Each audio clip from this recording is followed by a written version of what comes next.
హల్లెలూయా. మరి దేవుని యొక్క మహాపరిశుద్ధ దినంలో మరి ఈరోజు దేవుడు మనందరితో మాట్లాడలేక అందరూ సర్దుబాటు కలిగి మరి వాక్యాన్ని కొరకే మన చెవులను ప్రతిష్ఠిద్దాం. మరి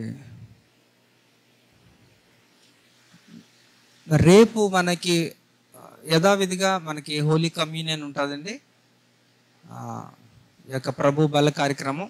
సో గత ఒక 2 నెలలుగా మనం కొన్ని యొక్క బలారాధన కార్యక్రమానికి ముందు రోజు మనం కొన్ని యొక్క విషయాలు తెలుసుకుంటున్నాం కదా. హోలీ కమ్యూనియన్ గురించి, దాని యొక్క ప్రాముఖ్యత మనం విన్నాం, చేసాం, కానీ అది మనం ఆచరణలో పెట్టలేనప్పుడు మనం చేసినా అది వృధా అయిపోతుంది అన్నట్లు మనకి కొన్ని విషయాలు తెలియపరిచాడు దేవుడు. మరి అదే ఒక పందాలో కొన్ని విషయాలు ఈరోజు కూడా మనం తెలుసుకోవడానికి ప్రయత్నం చేద్దాం. మరి యోహాను సువార్త 13వ అధ్యాయము, యోహాను సువార్త 13వ అధ్యాయము 21 నుంచి 27 వచనాలు దయచేసి ఎవరైనా చదవండి. కలవరపడి మీలో ఒకడు నన్ను అప్పగించునని మీతో నిశ్చయముగా చెప్పుచున్నానని రూఢిగా చెప్పెను. ఆయన ఎవరి గురించి ఇలాగూ చెప్పెనో ఆయన శిష్యులు సందేహపడచ్చు ఒకరి తట్టు ఒకరు చూచుకొనిచుండగా ఆయన శిష్యులలో యేసు ప్రేమించిన ఒకడు యేసు రొమ్మున ఆనుకొనిచుండెను గనుక ఎవరిని గురించి ఆయన చెప్పెనో అది తమకు చెప్పుమని సీమోను పేతురు అతన్ని అడిగి సైగ చేసెను. అతడు యేసు రొమ్మున ఆనుకొనుచు, ప్రభువా వాడెవడని ఆయనను అడిగెను. అందుకు యేసు, నేనొక ముక్క ముంచి ఎవనికిచ్చేదనో వాడే అని చెప్పి ఒక ముక్క ముంచి సీమోను కుమారుడగు ఇస్కరియోతు యూదాకిచ్చెను. వాడు ఆ ముక్క పుచ్చుకొనగానే సాతాను వానిలో ప్రవేశించెను. యేసు, నీవు చేయుచున్నది త్వరగా చేయమని వానితో చెప్పగా ఆయన ఎందు నిమిత్తం అతనితో అలాగూ చెప్పెనో అది భోజనమునకు కూర్చుండిన వారిలో ఎవనికీ తెలియలేదు. రైట్, హల్లెలూయా. మీరు ఎప్పుడన్నా సువార్తలో 4 సువార్తల్లో మత్తయి, మార్కు, లూకా, యోహాను, ఈ యొక్క Matthew, Mark, Luke and John, ఈ 4 సువార్తల్లో ఈ యొక్క యోహాను సువార్త చాలా ప్రత్యేకమైనది. ఎందుకంటే యేసు ప్రభు ఒక ప్రేమను గురించి అత్యధికంగా వివరించదగ్గ ఒక పుస్తకం ఏదన్నా ఉందంటే అది యోహాను సువార్త. అందులో 13వ అధ్యాయంలో చాలా స్పష్టంగా ఇందులో తెలియజేస్తున్న విషయాలు మనం గమనిద్దాం. ఇక్కడ మీరు చదవక మానరు, ఖచ్చితంగా చదివే వాళ్ళు, ఆసక్తి ఉన్న వాళ్ళు, తెలుసుకోవాలన్న ఒక ఇష్టం ఉన్న వాళ్ళు ఖచ్చితంగా ఇవి చదివే ఉంటారు, వినే ఉంటారు. లేకపోతే కానీ మిగతా వాళ్ళకి ఎప్పుడు కూడా వాళ్ళకి తెలియదు కనుక నేను మరలా తెలియజేస్తున్నాను. ఇక్కడ చూడండి, ఈ యొక్క ప్రభు బల్ల కార్యక్రమం ప్రాముఖ్యమా కాదా? చాలా ప్రాముఖ్యమా? సో ఈ యొక్క బల్ల కార్యక్రమంలో పాలు పంచుకోకపోతే మనకి ఏం జరగచ్చు చెప్పాలి. మీకు తెలిసింది చెప్పండి, కానీ మౌనంగా ఉండద్దు, మాట్లాడాలి.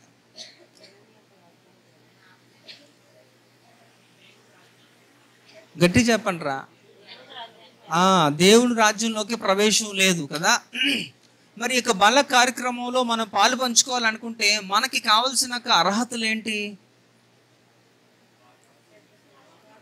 బాప్తిసము తీసుకోవాలట. ఇంకా బాప్తిసం తీసుకోవాలంటే అర్హత ఏంటి? ఏమా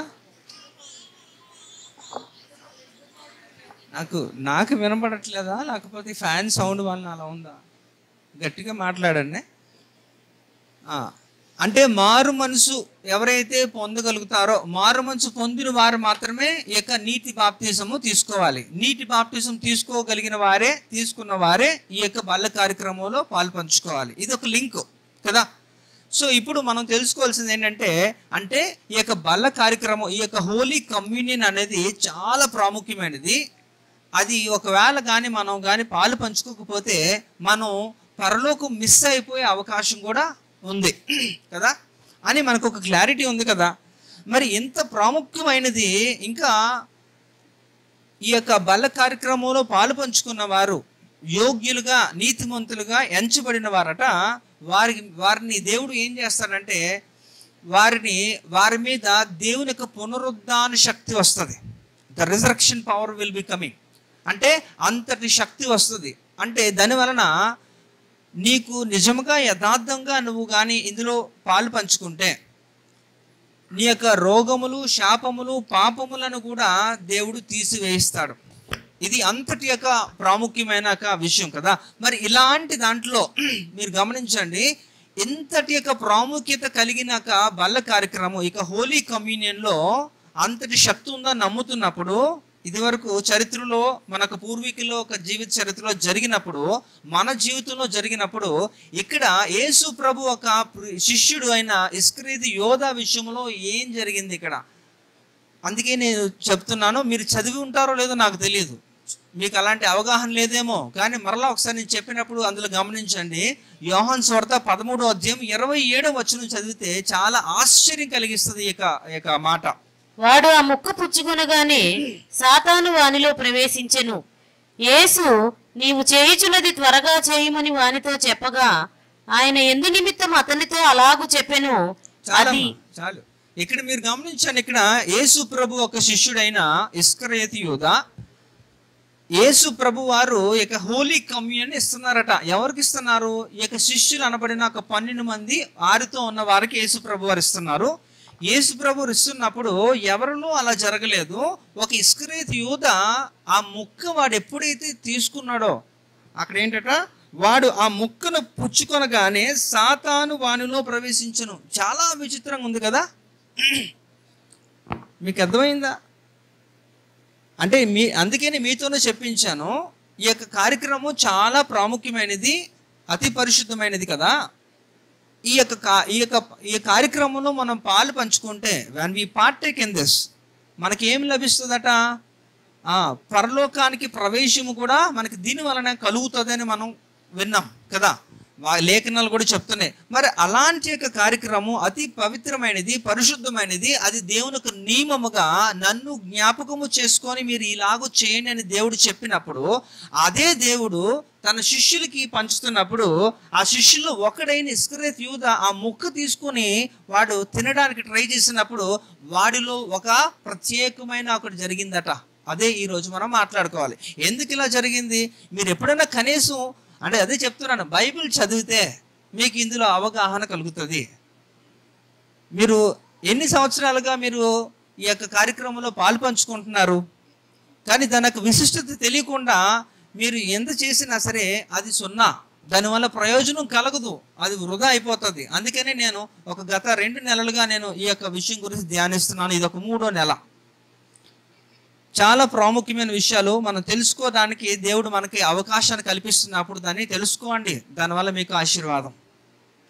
మీరు పనికిరాని విషయాల గురించి తెలుసుకోవడానికి ప్రయత్నం చేయడం వల్ల నీకు పరిశుద్ధత రాదు, దానివల్ల యూజ్లెస్. పనికొచ్చే విషయాల గురించి ఆతృత, ఆసక్తి పెంచుకోండి, అది మనకు మంచిది.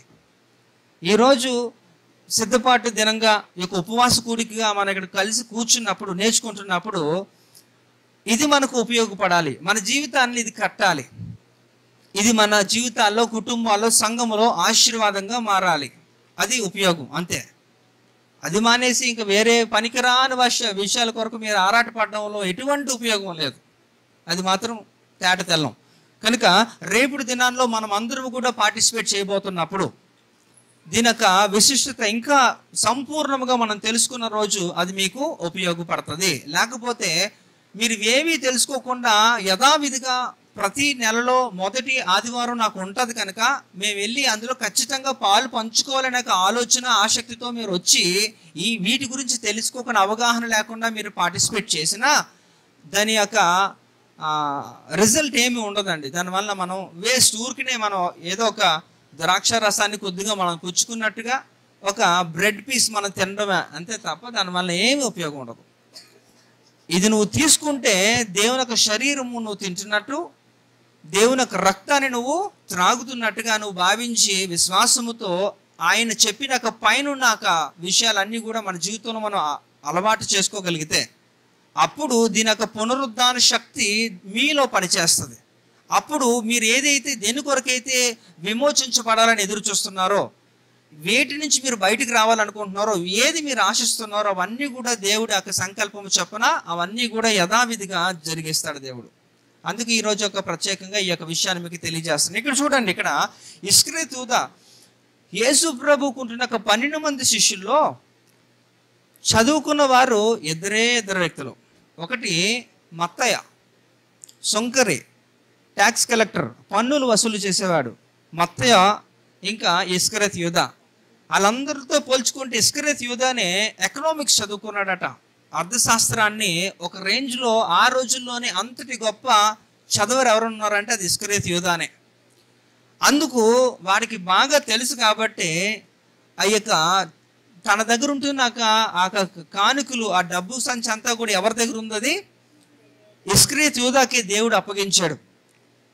ఎందుకంటే ఈ యొక్క పరిచర్య నిమిత్తము కూడా లేని వారికి కానీ, లేకపోతే దేవుని పరిచర్య నిమిత్తము జరిగించవలసిన కార్యక్రమాలన్నీ కూడా ఒక కోశాధికారిగా అంటే ట్రెజరర్గా ఎవరు చూసుకోవాలట? ఇస్కరియోతు యూదా చూసుకోవాలి. అంటే అందరితో పోల్చుకుంటే చాలా జ్ఞానవంతుడు, చదువుకున్నవాడు, ఇంకా కొంచెం సంస్కారం తెలిసిన వాడు కూడా.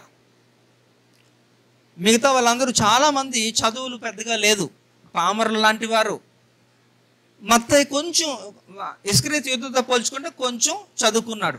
అంటే నేను ఎందుకు ఇంతగా వివరణాత్మకంగా చెబుతున్నానంటే, ఇంత గొప్ప వ్యక్తి, ఇలాంటి వ్యక్తి, ఆ అవగాహన కలిగిన వాడు యేసు ప్రభుతో కలిసి 3.5 సంవత్సరాలు సేవ పరిచర్యలో ఆయన కూడా ఉపయోగపడుతూ అనేక అద్భుతములు చూశాడు, చక్కటి యొక్క బోధ విన్నాడు. ఇలాంటి వ్యక్తి ఈ యొక్క ప్రత్యేకమైన కార్యక్రమంలో పాలు పంచుకుంటున్నప్పుడట ఎవరికీ లేదు, కానీ ఈ ఒక్క వ్యక్తికి మాత్రమే ఇలా జరుగుతుందట.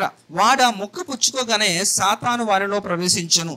యేసు నీవు చేయుచున్నది త్వరగా చేయమని వాడితో చెప్పగా. అదనమాట. అంటే ఆ వ్యక్తి ఏం చేస్తున్నాడట? దేవుణ్ణి అప్పగించాలి అని ప్లాన్ చేసుకున్నాడు. ఎవరితో? ఈ రోమా సైనికులతో. ముందుగానే ఆ ప్రణాళికబద్ధంగా ఆయన దగ్గర ఎవరి దగ్గర 30 వెండి యొక్క నాణేలు తీసుకొని యేసు ప్రభువుని అమ్మేయడానికి అన్ని ప్లాన్స్ రెడీ అయిపోయాయి. యేసు ప్రభువుని అమ్మేసి ఏం చేస్తారో నాకు అర్థం కాదు.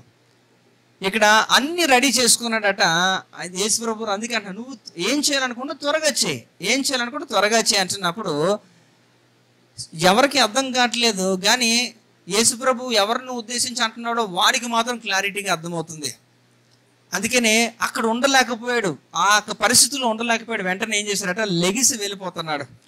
ఎలా వెళ్ళిపోతున్నాడు? ఎవరు ప్రవేశించారట? సాతాను ప్రవేశించాడు.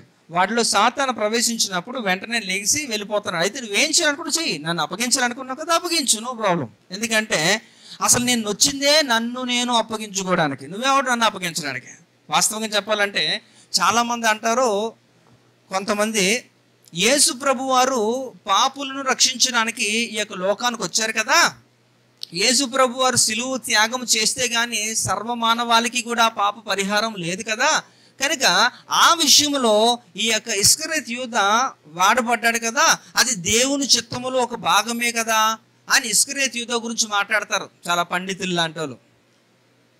కానీ అది ఇస్కరియోతు యూదాని ఇలాంటి పనిలో వాడుకోవడానికి దేవుడు ఆయన ఎంపిక చేసుకోలేదు. దీని గురించి కూడా మేబీ మీకు తెలియదు, మీకు చెప్పలేదేమో, బట్ నేను ఫ్యామిలీ ప్రేయర్లో చెప్పుకుంటాను.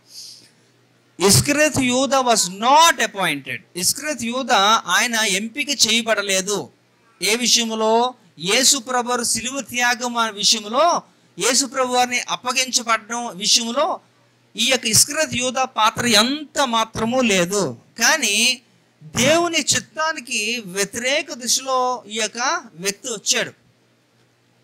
సంబంధం లేని విషయంలో దూరాడు. అవసరం లేదు, అది నీకు సంబంధం లేదు, అది ఆ విషయంలో దూరినందుకు వాడి పరిస్థితి ఎలా అయిపోయిందట? ఉరి వేసుకొని చచ్చాడు. దేవుడు ఎంపిక చేసుకున్న వారు ఇంకొకరి ద్వారా దేవుడు పని చేయించుకుంటాడు. నువ్వు చేయాల్సిన అవసరం లేదు, కానీ నువ్వెందుకు ఇన్వాల్వ్ అవుతున్నావు? దానివల్ల నువ్వు శాపానికి తెచ్చుకోవడం. ఇంకా దానివల్ల చరిత్రలో ఒక భ్రష్టుడిగా, ఒక హీనుడిగా మిగిలిపోయాడు యేసు ప్రభు. శిష్యులు 12 మందిలో కూడా ఈజ్ యూజ్లెస్. అంత చదువు. నేను అందుకని చెప్తున్నాను, స్టార్టింగ్లో ఆయన గొప్ప చదవరని, చక్కటి జ్ఞానవంతుడని, ఇంత వ్యక్తి కూడా దేనికి పనికి రాలేదన్నమాట. ఆఖరికి తన యొక్క ప్రాణాన్ని, తన ఆత్మను కూడా ఆయన కాపాడుకోలేని దుస్థితిలోకి వెళ్ళిపోయాడు. అంటే దేవుని చిత్తానికి వ్యతిరేకముగా చేసిన ప్రతి వాడు కూడా ఇట్టి పరిస్థితుల్లోకి వెళ్ళిపోతారు. అంటే ఈ యొక్క కమ్యూనియన్ అనేది చాలా ఇంపార్టెంట్ కదా, చాలా ప్రాముఖ్యమైనది, ప్రధానమైన విషయం కదా. ఇలాంటి విషయంలో పార్టిసిపేట్ చేస్తున్నప్పుడు దేవుని యొక్క శక్తి నీ మీదకి రావాలి. కానీ నీలోకి ఏమొచ్చిందట? సాతాను వచ్చాడు. అంటే ఇక్కడ ఎందుకు వచ్చాడు అనేది ఇప్పుడు మనం ఆలోచిద్దాం, కొంచెం లోతుకి వెళ్దాం. అయితే దానికంటే ముందు ఈ యొక్క కార్యక్రమంలో పాలు పంచుకున్న వారికి ఎలాంటి ఆశీర్వాదం ఉంటుంది, అసలు వారికి ఇవ్వబడిన వాగ్దానాలు ఏంటి కూడా మనం చూస్తే యోహాను సువార్త 6వ అధ్యాయము 50 నుంచి 56 వచనాలు బిగ్గరగా చదవండి అమ్మా. యోహాను సువార్త 6వ అధ్యాయము 50 నుంచి 56 వచనాలు. దీనిని తినువాడు చావకుండునట్లు పరలోకము నుండి దిగి వచ్చిన ఆహారం ఇదే. పరలోకము నుండి దిగి వచ్చిన జీవాహారమును నేనే. ఎవడైనను ఈ ఆహారమును భుజించితే వాడెల్లప్పుడూ జీవించును. మరియు నేనిచ్చు ఆహారము లోకమునకు జీవము కొరకైన నా శరీరమే అని మీతో నిశ్చయముగా చెప్పుచున్నానెను. యూదులు ఈయన తన శరీరమును ఎలాగూ తిననీయగలడని ఒకనితో ఒకడు వాదించిరి. కావున యేసు ఇట్లనెను, మీరు మనుష్య కుమారుని శరీరము తిని ఆయన రక్తము త్రాగితేనే కాని మీలో మీరు జీవము గలవారు కారు. నా శరీరము తిని నా రక్తము త్రాగువాడే నిత్య జీవము గలవాడు. అంత్యదినమున నేను వానిని లేపుదును. నా శరీరము నిజమైన ఆహారమును, నా రక్తము నిజమైన పానమునై ఉన్నది. నా శరీరమును తిని నా రక్తమును త్రాగువాడు నా యందును నేను వాని యందును నిలిచియుందును. రైట్, ఇక్కడ మీరు గమనించారు కదండి, అంత్య దినాల్లో దేవుడు వారిని లేపుతాడట. అంటే మీరు సజీవంగా ఉన్నా, మీరు మృతులు అయిపోయినప్పటికీ కూడా ఎవరైతే ఈ యొక్క కార్యక్రమంలో పాలు పంచుకుంటూ, అంటే బ్రతికిన దినములన్నీ కూడా వారి యొక్క కార్యక్రమంలో పాలు పంచుకుంటున్న వారికి దేవుడు ఇచ్చిన ఒక గొప్ప వాగ్దానం ఇది. అంత్య దినాల్లో నువ్వు బ్రతికినా చచ్చిపోయినా సరే దేవుడు లేపుతాడు. అంటే అంత్య దినాలు అంటే ఏంటండి? ఇది ఇక్కడ రాకడలో సంఘం ఎత్తబడుతున్నప్పుడు నువ్వు సజీవంగా ఉంటే అలాగా, చచ్చిపోతే అలాగా, ఎలాగైనా సరే ఎత్తబడ్డానికి ప్రాముఖ్యమైనది, ప్రధానమైనది ఏంటంటే ఈ యొక్క కమ్యూనియన్ అన్నమాట. అంటే ఈ రోజుల్లో దీని గురించి ఒకప్పుడు ఇదే జనాలు కమ్యూనియన్ విషయంలో ఎంత ప్రాముఖ్యత, ఎంత ప్రాధాన్యత ఇచ్చేవారు, దాని కొరకు ఎంత భయభక్తులు కలిగి సిద్ధపాటు కలిగి మరి దేవుని సన్నిధికి వచ్చి తమను తాము సిద్ధపరచుకొని బల్ల కార్యక్రమంలో పాలు పంచుకున్న జనాలు ఈరోజు ఏమైపోయారు? వారి భక్తి ఏంటి అనేది వారికే, అది వాళ్ళ ఒక విజ్ఞతకు వదిలేస్తున్నాను. కానీ అది కాదు.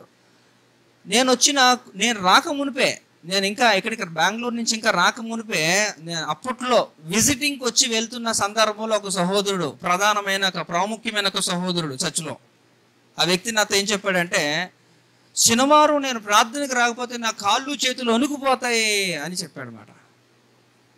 మరి ఈ రోజుల్లో ఆ వ్యక్తి ఎందుకు రావట్లేదో ఎందుకో మరి నాకు తెలియదు. కానీ కనుక ఇలాంటి వాళ్ళందరికీ కూడా చెప్తున్నా కదా, అంత్య దినాలు అంటున్నప్పుడు అంత్య దినాల్లో ఎలాంటివి జరుగుతాయంటే మనం ఎప్పుడు కూడా ఊహించలేమన్నమాట. అందుకనే చెప్తాం మత్తయి సువార్త 24వ అధ్యాయము 24వ వచనం ఒకసారి చదవండి. మనం ఎక్కడున్నామో, ఎలాంటి పరిస్థితుల్లో ఉన్నామో మనకు అర్థమవుతుంది. మత్తయి సువార్త 24:24. అబద్ధపు ప్రవక్తలను వచ్చి సాధ్యమైతే ఏర్పరచబడిన వారిని సహితము, ఏంటమ్మా సాధ్యమైతే ఏర్పరచబడిన వారు సహితము మోసపరచుటకై గొప్ప సూచక్రియలు మహత్కార్యములను కనపరుస్తారట. అంటే already you are chosen vessel, మీరు ఏర్పరచబడిన వారు, నియమించబడిన వారు, మీరు ఉన్నతమైన భక్తి అనుభవంలో మీరు కొనసాగుతున్న వారు. కానీ అలాంటి వారు కూడా అంత్య దినాల్లో ఎట్టి పరిస్థితుల్లో మిమ్మల్ని మీరు కాపాడుకోలేని స్థితి. కారణం ఏంటో తెలుసా? మిమ్మల్ని మీరు సిద్ధపరచుకోలేనప్పుడు అది అసాధ్యం, అది కుదరదు. అనుకోవచ్చు, నాకు ఈరోజు చాలా బిజీగా ఉన్నాను అందుకే రాలేదు. యేసు ప్రభు వారట మీకోసము దిగి వచ్చిన జీవాహారం. ఎక్కడి నుంచట? పరలోకము నుండి దిగి వచ్చిన జీవాహారం అట ఆయన యేసు ప్రభు చెప్తున్నారు. అంటే ఆయన పరలోకం ఎంత దూరం ఉందండి? చాలా దూరం కదా. అది ఎవరికి కంటికి అయితే కనబడదు, చాలా దూరం. అంతటి దూరం నుంచి అసలు యేసు ప్రభు మొదటి తిమోతి పత్రిక 6వ అధ్యాయము 16వ వచనంలో ఒక చక్కటి మాట ఉంటుంది, చదువుతారా? మొదటి తిమోతి 6:16లో చూడండి, ఈ సమీపించరాని తేజస్సులో ఏంటట అక్కడ ఆయన మాత్రమే వసిస్తాడట.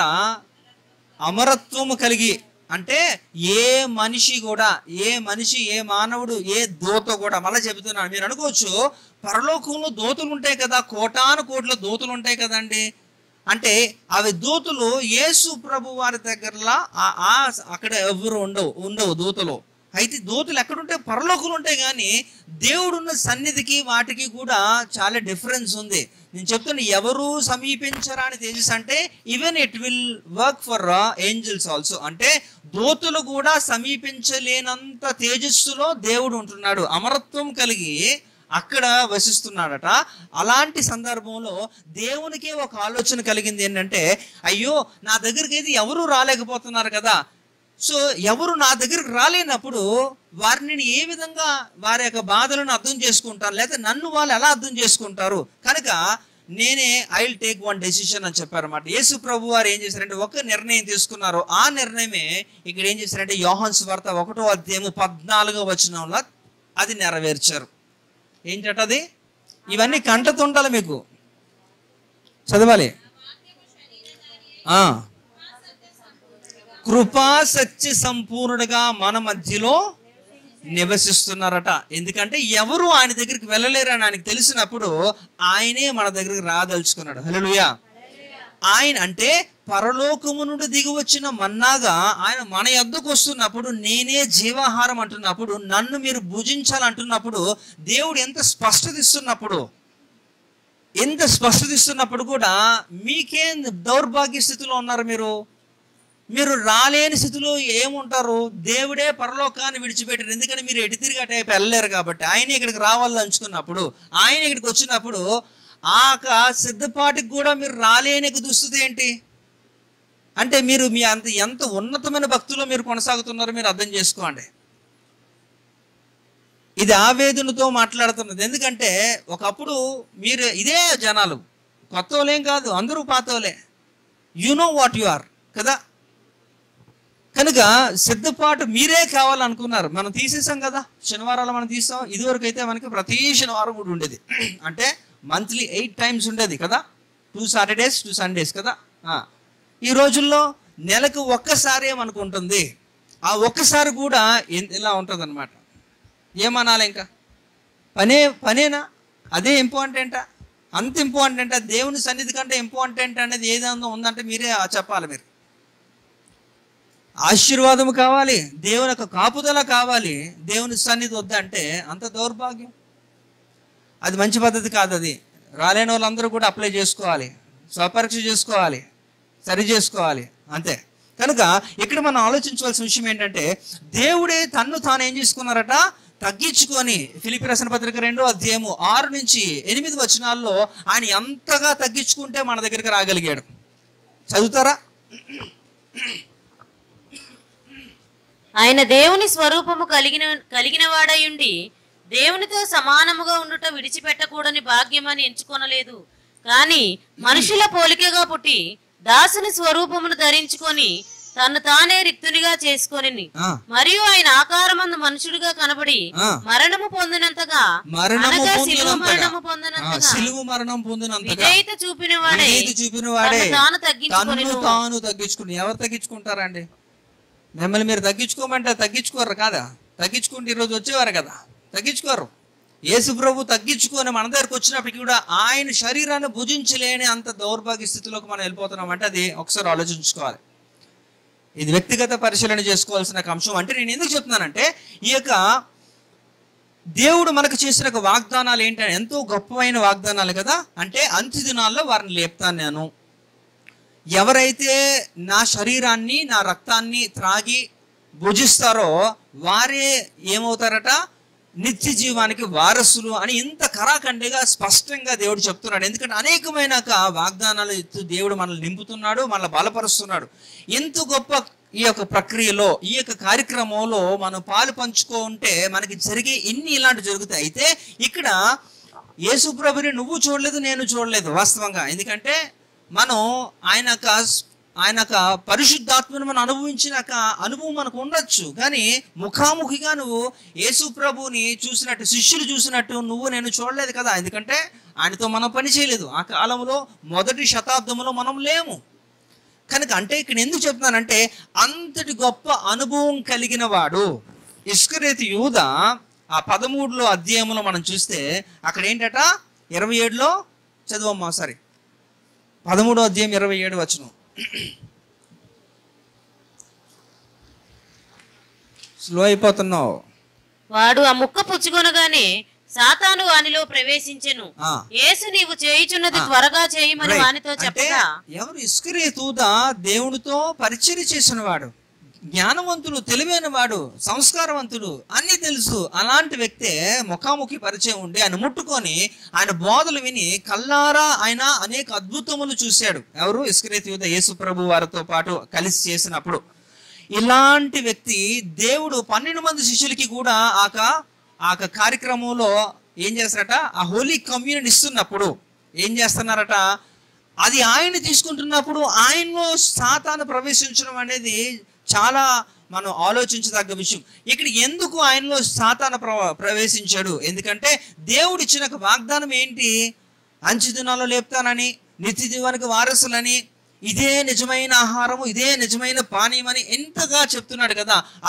అదే కార్యక్రమం, అదే తీసుకుంటున్నప్పుడు ఈయనలో సాతాను ఎందుకు వస్తుందంటే ఆయన తీసుకునే క్రమం తప్పు. అది మీరు తెలుసుకోవాలి. అంటే దానికి ఒక మెథడ్ ఉంటుంది, ఆ ప్రాసెస్ ఉంటుంది. ఆ ప్రాసెస్ సరిగ్గా చేయకపోతే ఎంతటి వాడన్నా ఆఖరికి ఇలాంటి వాడన్నా సరే, యేసుప్రభు ఒక స్వయాన శిష్యుడు అయినప్పటికీ కూడా వాడిలో దయ్యం వచ్చినట్టుగా మీలో కూడా ఎలాంటి సందేహము లేదు, మీలో కూడా ఏదన్నా జరగచ్చు. అంటే you need to know the process. ఒక మెథడ్ తెలుసుకోవాలి. ఒక విధానంలో మనం తీసుకుంటే తప్ప ఇది మనకి పనికి రాదు. అది క్లారిటీ తీసుకోండి. ఆ పద్ధతిలో తీసుకున్నప్పుడు అది మనకి ఏమవుద్దట, దేవుడు చేసిన ప్రతి వాగ్దానము కూడా నీలో నెరవేర్పుకి వచ్చేస్తుంది. ఇప్పుడు ఏంటో చూద్దాం ఒకసారి. మనం చేయాల్సింది ఏంటంటే 1 కొరింథీ 11వ అధ్యాయము 27 నుంచి 29 వచనాలు. 1 కొరింథీ 11వ అధ్యాయము 27 నుంచి 29 వచనాలు. కాబట్టి ఎవడు అయోగ్యముగా ప్రభు యొక్క రొట్టెను తినును, ఎవరు అయోగ్యంగా ప్రభు యొక్క రొట్టెను తినును, లేక ఆ పాత్రలోనిది త్రాగును, వాడు ప్రభు యొక్క శరీరమును గూర్చి రక్తమును గూర్చి అపరాధియగును.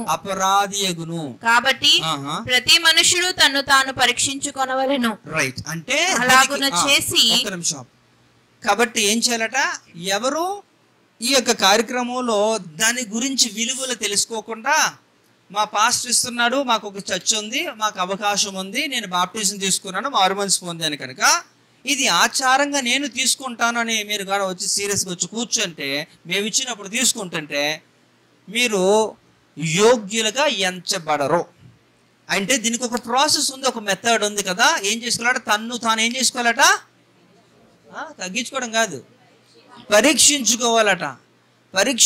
అంటే పరీక్షించుకోవడానికి ఒక ప్రత్యేకమైన సమయాన్ని మనం కేటాయించుకొని ఆ రోజు వచ్చినప్పుడు పరిగెత్తి వచ్చి మోకరించి ఏదో ఒక క్షమాపణ కోరుకొని ఏదో నోట్లు వేసుకొని వెళ్ళిపోదాం అనుకుంటే యూజ్లెస్, వేస్ట్, మీకు ప్రయాసం వ్యర్థం. మళ్ళీ చెబుతున్నాను, అలాగే ఎవరైనా చేస్తే ఆ క్రమాన్ని మార్చుకోండి. అందుకనే ఒక ప్రత్యేక దినాన్ని దానికి ముందు రోజు మనం ఈ యొక్క అసెంబ్లీ అవుతున్నాం. కారణం ఏంటో తెలుసా? This is the day of preparation. ఇది సిద్ధపాటుకి సూచనగా మనం పెట్టుకుంటున్నప్పుడు ఇందులో మీరు నేర్చుకోండి, సిద్ధపడండి, మిమ్మల్ని మీరు స్వపరీక్ష చేసుకోండి. అప్పుడు మీరు రేపుడు దినానికి మీరు యోగ్యులుగా మీరు ఎంచబడడానికి దేవుడు ఒక వెసులుబాటు కలిగి చేస్తాడు. మీరు ఈరోజే రాకపోతే ఎందుకు ఇదంతా కూడా వేస్ట్ కదా. మేము ఎన్నైనా చెప్పుకొని మాకు నచ్చినప్పుడు మేము వస్తాం, లేదంటే లేదనుకుంటే దాన్ని ఎవడో ఏం చేయలేడు. నేను ఐ టోల్డ్ యూ సంథింగ్, మీకు గుర్తుందో లేదో, లాస్ట్ ఇయర్ ఐ థింక్ డిసెంబర్లో చెప్పినట్టున్నాను. ఇట్స్ ఇప్పుడు 1 year అయిపోతుంది almost. Only 3/4 of the churches will be gone. 3 వంతులు అయిపోద్ది. అది ఏ విధంగా అవ్వచ్చు? నేను చెప్తాను కదా, మాథ్యూ చాప్టర్ 24 ఏమవుతుంది? సాధ్యమైతే అన్ని కూడా మనము సేఫ్ జోన్లో మాత్రం లేము. నేను చెబుతున్నాను, ఎంతసేపు ఆయాసంగా వాడి మీద ఆడి మీద ఏదో చేసేద్దాం అనుకుంటే ఉపయోగం లేదు. మిమ్మల్ని మీరు పరీక్షించుకోండి, ఆలోచించుకోండి, సెట్ చేసుకోండి, అది ఉపయోగం. వేస్ట్ మిగతావన్నీ కూడా. కనుక ఇక్కడ దేవుడు చెబుతున్నది ఏంటంటే we don't have a revival, మనకి ఉజ్జీవము లేదు. ఐ థింక్ మీరు రీసెంట్గా లాస్ట్ వీకా వినారా? ఎందుకు? కారణాలనే వెతికారు. ఏంటి అవి కారణాలు?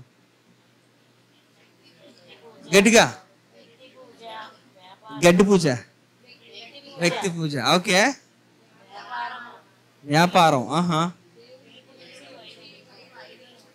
ఓకే, పిలుపు నుంచి వైద్యులకు పోవడం, ఇంకా శాఖ భేదాలు, ఇంకా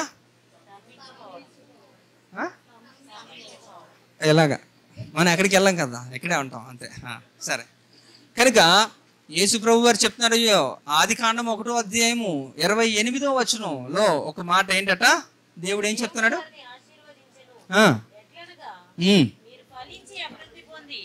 విస్తరించి భూమిని నిండించి దానిని లోపరుచుకొనుడి కదా. విస్తరించాలి, భూమిని నిండించాలి, ఫలించాలంటే ఒక దగ్గర ఉంటే ఏది కాదు కదా. Unit go.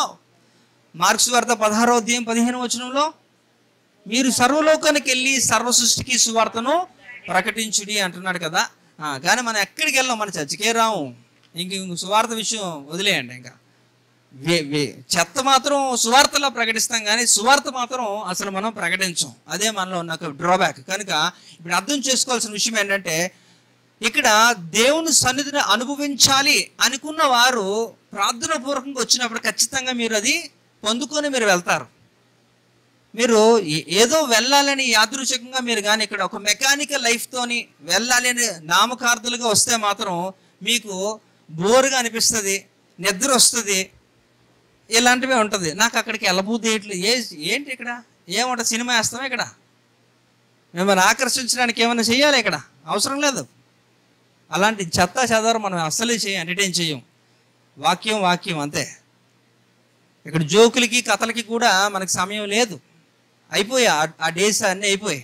ఇంకా కథలు స్టోరీలే కావాలనుకుంటే వేరే సంఘాలు ఉన్నాయి, అక్కడికి వెళ్ళిపోండి. దయచేసి చెప్తున్నాను కదా, వెళ్ళిపోండి, పర్లేదు. I don't have any problem.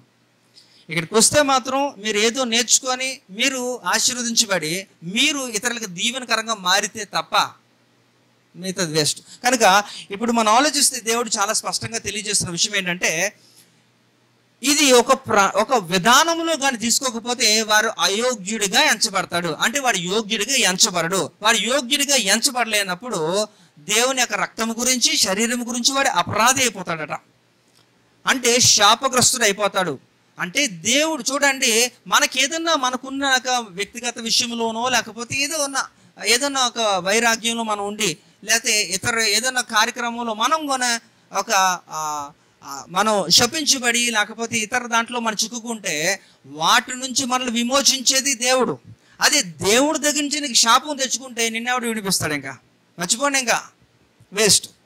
కనుక మనం విమోచించబడాలి అంటే అది దేవుడి దగ్గర నుంచి జరగాలి. కానీ దేవుడే మనల్ని శపించే రీతిలో ఉంటే ఇంకా మీరు ఎన్ని చేసినా సరే అది ఉపయోగం లేదు. అంటే ఇక్కడ దేవుడితో కలిసి ఉండి దేవుడితో తిని తిరిగి తాగి అనేకమైన విషయాలు గ్రహించి తెలుసుకున్న వ్యక్తే ఈరోజు ఎలా అయిపోయాడు? అవునా?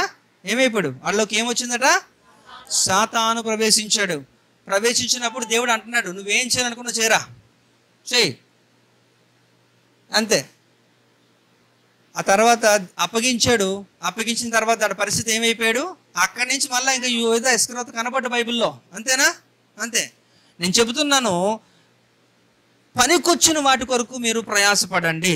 ప్రభువునందు ప్రయాసము వ్యర్థము కాదు కదా. 1 కొరింథీ 15వ అధ్యాయం 58వ వచనంలో పనికొచ్చిన వాటి కొరకు మీ ప్రాణాలు ఇచ్చేయండి. అది దేవుని విషయంలో, దేవుని రాజ్యం కొరకు మీకు ఉన్నతంగా దేవుడు బహుమానాన్ని ఇస్తాడు. వేస్ట్ వాటి కొరకు మీరు తల చెప్పుకోవడం వలన శాపగ్రస్తులు అయిపోయి మీరు ఒకప్పుడు ఉన్నతంగా ఉండొచ్చు, కానీ పనికిరాని వాటిలో మీరు దూరినప్పుడు దానివల్ల మీరు కోల్పోతారు. దేవుని యొక్క కృపను కోల్పోతారు. కృపను కోల్పోతే కృపకు మూలముగు ఆత్మను ధృవీకరించిన వాడు మరణకరమైన పాపములోకి వెళ్తాడు కదా. విన్నాం కదా, మనం క్లారిటీ ఉంది కదా. కనుక ఏం చేస్తున్నాము అది ఎంత యూస్ఫుల్గా ఉంటుంది, అది నీ భక్తి విధానాన్ని ఎంతవరకు నిన్ను ముందుకు తీసుకొని వెళ్తుంది, నీకు ఎంత ఆశీర్వాదము, నీ కుటుంబానికి ఎంత మేలు, తద్వారా మీ బట్టి దేవుని రాజ్యానికి ఎంత మేలు. ఈ ఈక్వేషన్ చూసుకోండి. అదే అది కాకుండా మిగతా ఏవి చేసినా మీరు మీరు తెచ్చుకోవాలి అంతే, దేవుని ఉగ్రత మీద వేసుకోవడమే. కనుక ఇక్కడ మీరు ఆలోచించండి. ఇక్కడ ఇప్పుడు ఈ 27 చూస్తే 1 కొరింథీ 11:27 ఒకసారి చదవనమ్మా. కాబట్టి ఎవడు అయోగ్యముగా ప్రభు యొక్క రొట్టెని తినును లేక ఆయన పాత్రలోనిది త్రాగును వాడు ప్రభు యొక్క శరీరమును గూర్చియు రక్తమును గూర్చియు అపరాధియగును. కంటిన్యూ. కాబట్టి ప్రతి మనుషుడు తను తాను పరీక్షించుకొనవలెను, అలాగు చేసి ఆ రొట్టెని తిని ఆ పాత్రలోనిది త్రాగవలెను. ప్రభు శరీరం అని వివేచింపక తిని త్రాగువాడు. 26 చదువమ్మా. 1 కొరింథీ 11:26. మీరు ఈ రొట్టెను తిని ఈ పాత్రలోనిది త్రాగునప్పుడెల్లా ప్రభు వచ్చే వరకు ఆయన మరణమును ప్రచురించెదరు. This is the most important అన్నమాట. యాక్చువల్లీ మనం ఇది ఒక దాన్ని ఎలివేట్ చేసాం మనం కదా. I think last month before last month ఎప్పుడో కదా. ఏమి గట్టి చెప్పాము. కాదు యూత్ మీట్లో కాదు, సాటర్డేనే చెప్పాను నేను. మనము ఒక 6 7 చెప్పాను నేను, గుర్తుందా? ప్రచురించాలి అని, ప్రచురం చేయాలని. ఏం ప్రచురం చేయాలి? గట్టిగా అందులో మీరు రాసుకుంటారు కదా. ఓకే, ఇంకా వెరీ గుడ్. కాబట్టి ఇది చాలా ప్రాముఖ్యమైన. అందులో ఇది 26వ వచనములో ఇందులో ఒక ప్రధానంగా ఒక మాట చెప్తున్నాడు అక్కడ అపోస్తల పౌలు గారు. చూడండి, చదివారు కదా ఇప్పుడే. 1 కొరింథీ 11:26 వచనం. ఆయన మరణమును అంటే ఇక్కడ బ్రతుకున్న వారంతా కూడా ఆయన మరణమును మనం ప్రచురము చేయాలి. ఆయన చచ్చిపోయాడు, అయితే యేసు ప్రభు చచ్చిపోయాడు. అది సువార్త, అదే సువార్త. యేసు పుట్టాడు, చచ్చాడు, లేచాడు. ఇదేనా సువార్త అండి? ఇదేనా 3 ముక్కలేనా? అంతేనా సువార్త? నో. సో ఇది మరణాన్ని ప్రచురం చేయమంటున్నాడు. ఎందుకంటే ఈ యొక్క ప్రచురం చేయడమే ఒక పద్ధతి.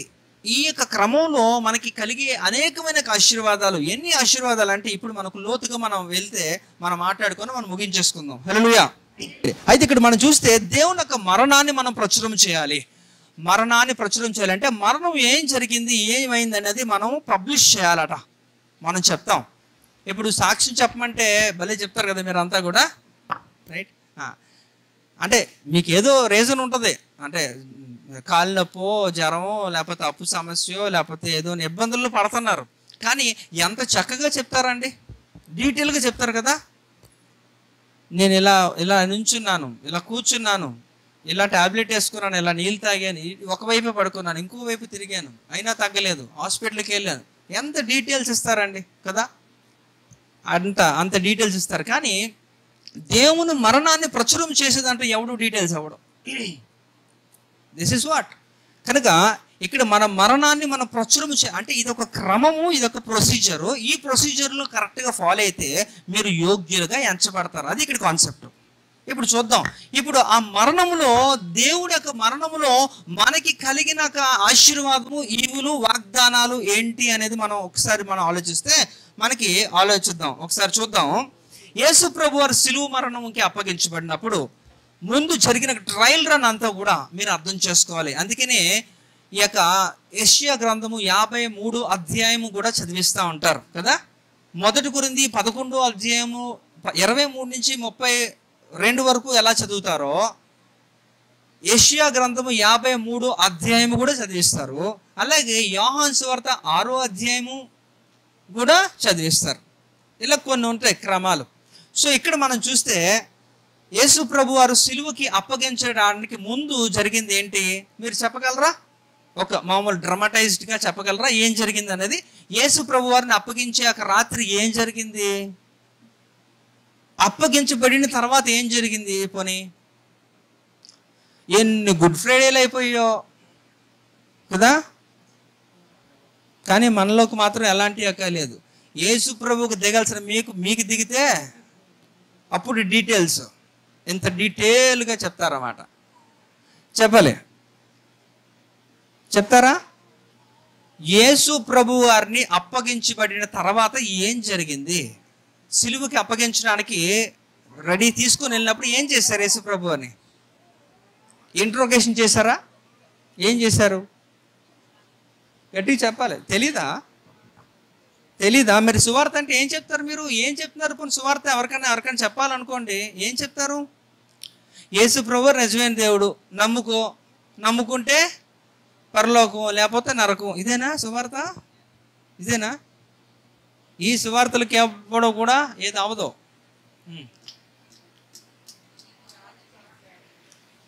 అంటే నేను ఎందుకు చెప్తున్నాను? ఎవరు చెప్తున్నారా? ట్రై చేస్తారా? గట్టి చెప్పమ్మా, నాకు ఫ్యాన్ల వల్ల అసలు ఏం అనిపట్లేదు. ఇక్కడ నువ్వు రాజువా అని అడిగారట యేసుప్రభు గారు. అడిగారా? నిజంగా అడిగారా?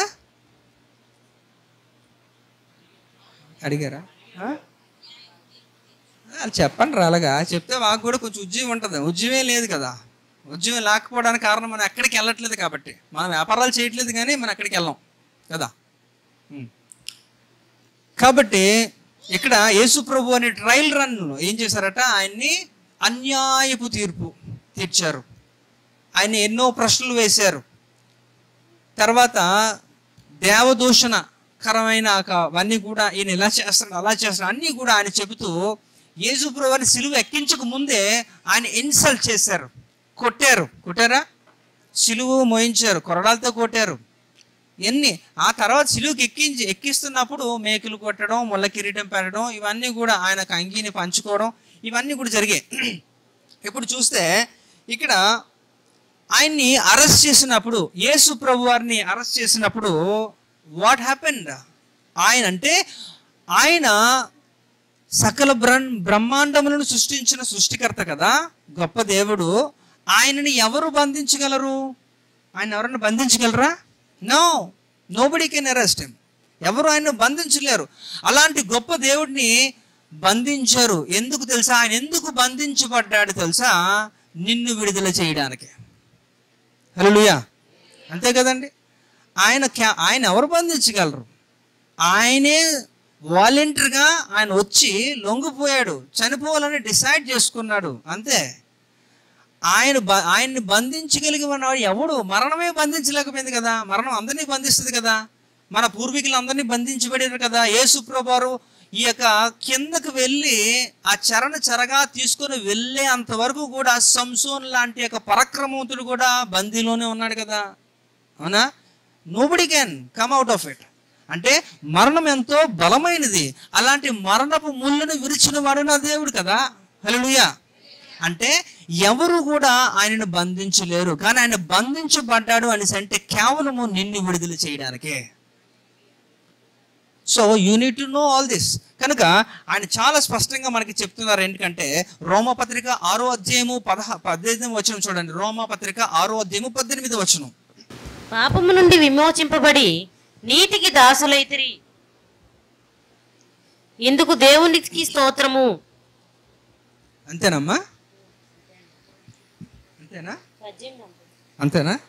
గలతీయులు రాసిన పత్రిక 5:1. ఈ స్వాతంత్రం అనుగ్రహించి క్రీస్తు మనల్ని స్వతంత్రులుగా చేసి ఉన్నాడు. ఏంటట? దేవుడు ఏం చేశారట? మనకు ఒక స్వాతంత్రాన్ని అనుగ్రహించాడు. స్వాతంత్రం ఎలా వచ్చిందంటే ఆయన సిలువ మరణం, అంటే ఆయన అప్పగించబడినప్పుడు, ఆయన మరణానికి దగ్గర అవుతున్నప్పుడు మనకి కలిగినవి ఇవన్నీ కూడా. ఆయన ఎప్పుడైతే మరణానికి దగ్గరగా వెళ్ళాడో, ఆయన ఎప్పుడైతే బంధింపబడ్డాడో మీరు విడిపించబడ్డారు. అంటే ఆయన బంధించబడితే తప్ప మీరు బయటికి రాలేరు. అంటే మీకు బెయిలిచ్చాడు ఆయన. కనుక ఇది గుర్తుపెట్టుకోవాలి. తర్వాత మిమ్మల్ని ఆయన ఏం చేశారట? ఆయన మీద అనీతిమంతుడు అని ఒక ముద్ర వేశారు. అవునా? యేసు ప్రభు వారి మీద దేవదూషణ చేస్తాడని అనేక నిందలు వేశారు యేసు ప్రభు వారిని. అవన్నీ కూడా నిందలన్నీ కూడా ఎందుకు భరించాడంటే కేవలం నిన్ను నీతిమంతుడిగా చేయడానికే. ఎందుకంటే నీతిమంతులుగా ఎవడైతే చేయబడతాడో వాడు మాత్రమే పరలోకానికి అర్హుడు. కనుక నీతిమంతులుగా మీరు అవ్వాలంటే ఆయన అనీతిమంతుడిగా అక్కడ దోషిగా నిలబడాలి. కనుక ఆయన చేసిన ఒక గొప్ప త్యాగం ఏంటంటే అది. ఇంకా చూస్తే ఆయన మన గురించి ఆయన ఏం చేశారట? అవమానింపబడ్డాడు, నిందించబడ్డాడు. ఎవరు? దేవుడు. ఎందుకో తెలుసా? ఆ నింద అవమానం ఎందుకంటే నీకు కీర్తి తీసుకుని రావడానికి. అంటే యేసుప్రభు ఏం చేసినా సరే దానికి ఒక విలువ ఉంది, ఒక ఆలోచన ఉంది, ఒక విధానం ఉంది. ఎందుకంటే అది కేవలం నీ లైఫ్లో అది వ్యతిరేకంగా ఆపోజిట్గా నీకు చేయాలని. దేవుడు నిందించబడ్డాడంటే కేవలం నిన్ను గణపరచడానికి. అందుకే కీర్తనకారుడు అంటాడు, కీర్తనలో 91:14 ఒకసారి చూడండి.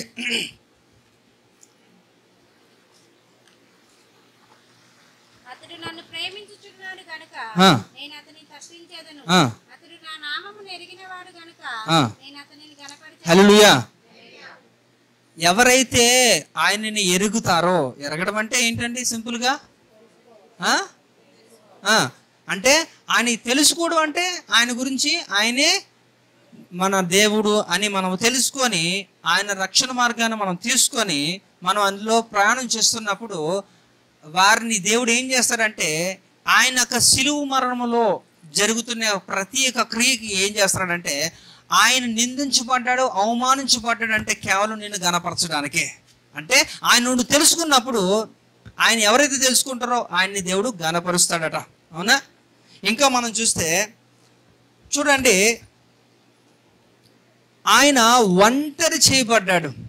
ఆ శిలువ మరణానికి చేస్తున్నప్పుడు అనేకులు ఉన్నారు, యూదులు అనేకులు ఉన్నారు. ఎందుకంటే వారందరూ కూడా దేవుని చేత మేలుడు పొందిన వారే, స్వస్థతలు పొందిన వారే, దయ్యముల చేత పీడించబడుతున్న వారే. వారందరూ కూడా విమోచించబడ్డారు. అలాంటి వ్యక్తులు ఆయన చుట్టూ జనసమూహాలు అన్నీ కూడా 3.5 సంవత్సరాలు కూడా ఆయనకి నిరంతరం కూడా ఆయన వెనకాతల శిష్యులు ఒక పక్కన అంటే మిగతా జనసమూహం ఆయన ఎక్కడికి వెళ్తే అక్కడికి అలా వెంబడిస్తూనే ఉంటారు. అలాంటి యొక్క ఎప్పుడూ నిత్యము కూడా జనసమూహంలో ఉంటున్న వ్యక్తి ఒక్కసారిగా ఒంటరి అయిపోయాడు. సహవాసాలు లేవు. ఎప్పుడు ఆయన్ని ఆ రాత్రి ఆ రోమా సైనికులు అరెస్ట్ చేసి తీసుకుని వెళ్ళిన దగ్గర నుంచి ఆయన ఒంటరిగానే ఉన్నాడు. ఆయనతో ఎవరు లేరు. రాత్రి అంతా కూడా ఆయన్ని ఇబ్బంది పెడుతూనే ఉన్నారు. ఒంటరిగా ఉన్నాడు. ఎందుకు తెలుసా? ఆయన ఒంటరిగా ఎందుకు అయిపోయాడంటే నిన్ను నాకు తండ్రికి దగ్గర చేయడానికి, పరిశుద్ధుల సహవాసములో నిన్ను తీసుకుని వెళ్ళడానికి నా ప్రభు ఒంటరి అయిపోయాడు. కనుక ఆయన ఏమి చేసినా సరే ఒక ప్రత్యేకమైన ఒక కోణంలోనైనా చేస్తూ ఉంటాడు. అందుకే నేను దేవుడు చెప్తున్నాను ఇక్కడ చూడండి, ఎఫెసీ రాసిన పత్రిక 2వ అధ్యాయము 7వ వచనం చూద్దాం.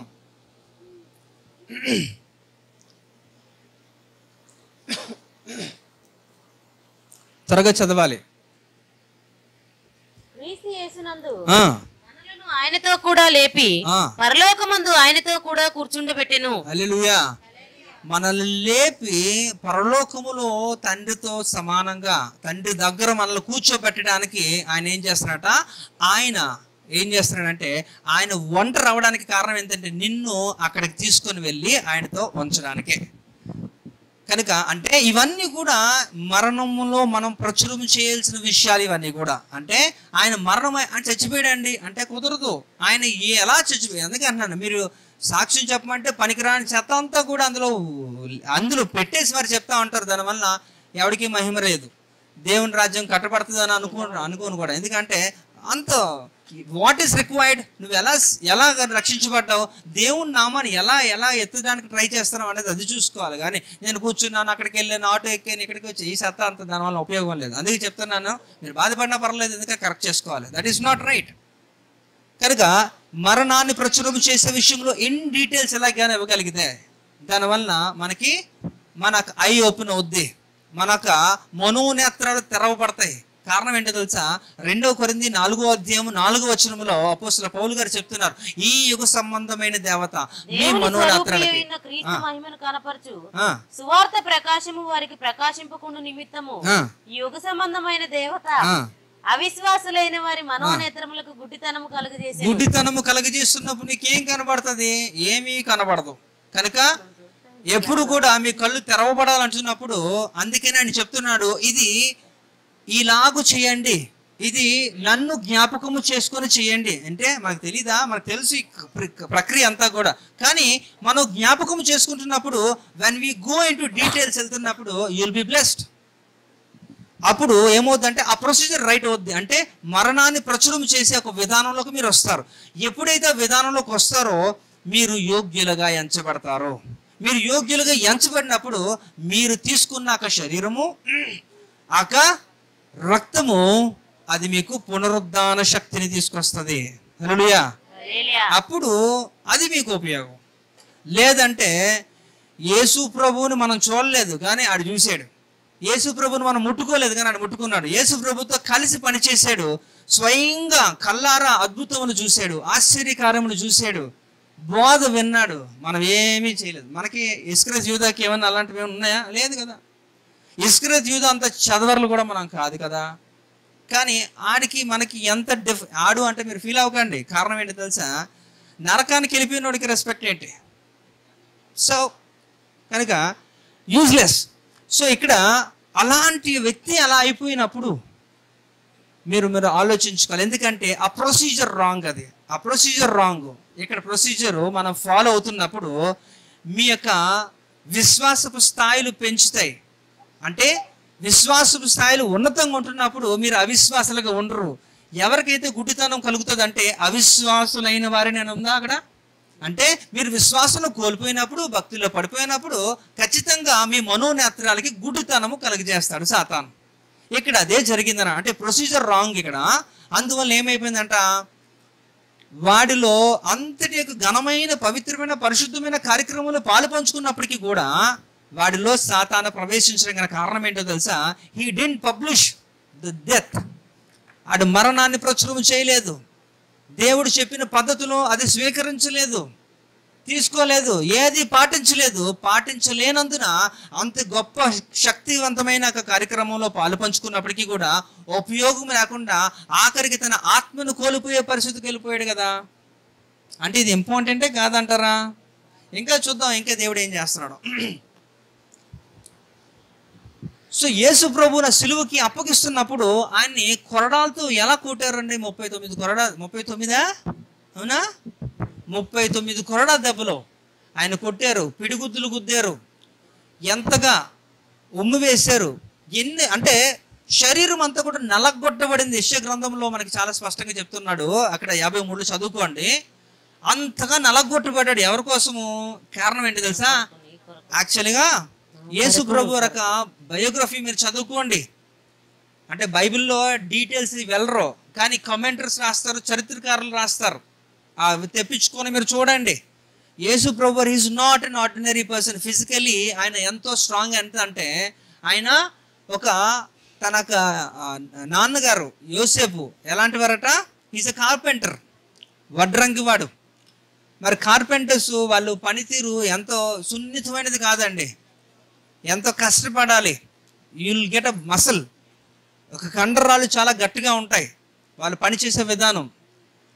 అలాంటి యొక్క దాంట్లో 18 సంవత్సరాలు ఆయన 18 సంవత్సరాలు అదే కార్యక్రమంలో అదే వృత్తిగా ఎంచుకొని తన తండ్రి చనిపోయిన తర్వాత తన బాధ్యత తీసుకొని ఆ వృత్తిలో ఆయన నిష్ణార్థుడు. యేసు ప్రభు వారు ఈజ్ అ స్కిల్ఫుల్ పర్సన్. కనుక ఆయన ఫిజికల్ స్టేచర్ మాత్రం కూడా ఎలా ఉంటుందంటే is almost like gym going guy. ఒక జిమ్కి వెళ్ళే వ్యక్తిలాగా అంతటి యొక్క మంచి దేహము కలిగి ఉంటాడు. అలాంటి దేహాన్ని వాళ్ళు ఏం చేశారట, అంతటి అందగాడు, అంతటి యొక్క బలవంతుడు. యెషయా గ్రంథం 9వ అధ్యాయం 6వ వచనంలో ఆయనకి ఇవ్వబడిన ఒక పేరు ఉంది కదా, అది అవునా? బలవంతుడు ఉందా లేదా? ఆయన ఎంత బలవంతుడు అంటే చూడండి, ఎంత బలవంతుడు అంటే మిగతా వాళ్ళైతే చచ్చిపోతారు, ఆ దెబ్బలకి చావాలి. కానీ యేసు ప్రభు వారు ఆ కాలం వరకు కూడా, ఎందుకంటే తండ్రి చిత్తము జరిగించినంత వరకు కూడా ఆయన అట్లాగా వెయిటెడ్ పేషెంట్లీ. సో అంతవరకు కూడా ఆయన ఎదురు చూశాడు. అంటే ఇదంతా ఎందుకు? ఆయన ఎందుకు దెబ్బలు తినాలంటే కేవలం నిన్ను స్వస్థపరచడానికే. హల్లెలూయా. అదే కదా ఇక్కడ చెప్తుంది యెషయా గ్రంథం 53వ అధ్యాయము 5వ వచనంలో ఒక మాట.